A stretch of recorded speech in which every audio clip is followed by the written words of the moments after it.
বেহুলা, আরে ও বেহুলা, স্বামী আমার যে বড্ড খিদে পেয়েছে বেহুলা। স্বামী আমাকে তুমি কি বলছো? আমাকে কিছু খেতে দাও। আমি এই যে তোমাদের বাড়ি থেকে খেয়ে এসেছি, আমার যে বড্ড ক্ষুধা লেগেছে বেহুলা।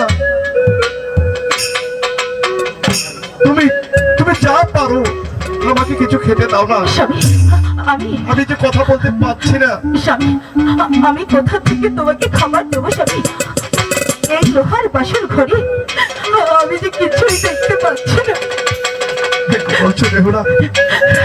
হ্যাঁ স্বামী। কিন্তু খিদার জ্বালায় যে আমার আর সহ্য হচ্ছে না বেহুলা। আমার গলাটা শুকিয়ে আসছে, আমি আর কথা বলতে পারছি না।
আমি কোথা থেকে তোমায় খাবার দেব? কিন্তু স্বামী আমি এখানে আসার সময় আমার মা আমাকে কিছু নাড়ু দিয়েছিল, তুমি এগুলো খেয়ে নাও। ঠিক আছে বেহুলা।